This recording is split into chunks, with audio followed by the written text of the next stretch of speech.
YouTube, what's up? It's your boy Snake Cartel back with another video.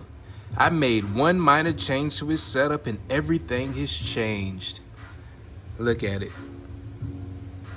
As you can see, I got the Repti soil. Actually got the bag still right here for reference.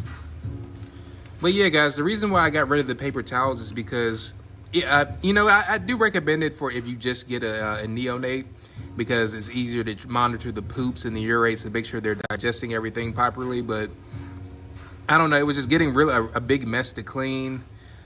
I feel like with the humidity with those, they do maintain it to a degree, but it tends to spike and then drop fast. Whereas when you have the soil in there, it tends to hold it a little bit better, as long as you don't keep it too damp. Luckily, the plants kind of overrided some of that.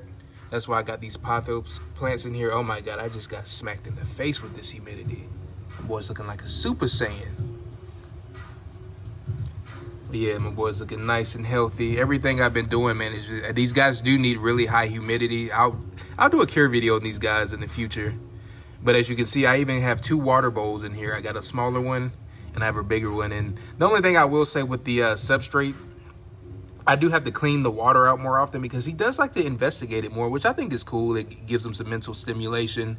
And he did go into shed once for me since I've had him, and he's had a little bit of stuck shed because it was really hard to keep the humidity pretty high, and using the paper towels. And then unfortunately I do have this glass cage, but you can make them work. I do want to eventually switch them over to something of more of a PVC type nature. Those are much better for holding like heat and humidity. But another tool I would recommend too, guys, is getting one of these temp guns. As you can see, you can get them for like maybe 20, 30 bucks. They even have the ones that track humidity as well. I will be getting that. Let me see if you can see. There you go, right on that 87, 88, right in that perfect range, guys. Hopefully you can see that on camera.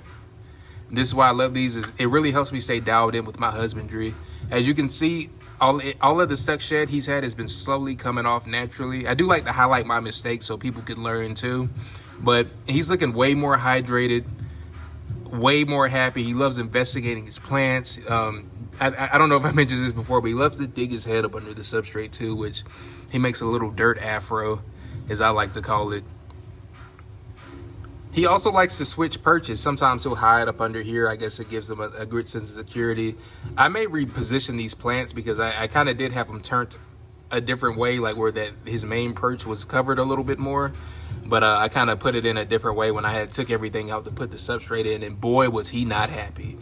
Anytime I try to do anything with this guy's cage, whether it's cleaning his water out, switching the paper towels, it's strike city. He's definitely in the Bitey Boys club. I do need to guess, yes, he's got a few pieces of shed right there I need to get out, but it's a good sign. He's getting all of it off. Luckily, he had none stuck on his head. Even back then, he had none stuck in his head, or no eye caps, luckily, which is always good. But it just shows me that the humidity is raising pretty high for this guy, which is good. That's another thing too, guys. This is why I keep two water dishes. The big one really is just for humidity, but it also helps for him getting that dirt off from him digging his head in the substrate. I always monitor him as well, because the babies can be pretty sensitive, but he doesn't seem to get any of it stuck on his nostrils or I'm very strategic with the feeding. I always tongue feed him, and he stays on the branches. So those wet rodents, if you're feeding frozen thaw, they tend to get wet and track some of the substrate with them. But luckily, I haven't had that issue. Expect a feeding video out from me soon, guys. I do want to get a cool video of that. But oh my God, man, they look beautiful green, but I wish he could stay yellow forever, man. Look, my boy looks like a freaking Super Saiyan. He's glowing. And this is actually my second time filming this, guys, because I noticed it looked a little bit like of a glare on the camera. I thought it was maybe due to the daylight bulb that was on, but I just needed to wipe my lens off, guys. So I figured, man, I might as well do it over, guys. I want to give you guys the best quality I can right now. Don't want to put out any BS for you guys. Look at that condensation. Woo! I just love getting smacked in the face from that humidity. Makes me feel like I'm doing something right. Like I just took a trip to the forest. But yeah, guys, definitely get you one of these temp guns, especially the ones that track humidity. I will be getting one of those. Amazon has some pretty good prices on those. And I may even do some reviews on those types of products in the future. Let me know what you think. And I can't remember, since I have done this video twice, so I don't know if I mentioned this in the new one, but I am thinking about putting a third pothos plant in that back corner there to give him some extra foliage, since he does like to explore. He's a very inquisitive, smart snake. And I feel like that would just, you know, give me even greater sense of humidity. Hopefully I can get an even bigger one so I can kind of, you know, cover some of this area to give them an extra sense of security. But just trying to give my guys the best life they can have possible. He's looking gorgeous, man. Solar Santana, Snake Cartel out. Thanks for watching. Like, comment, subscribe, and hype the video if you can. Peace.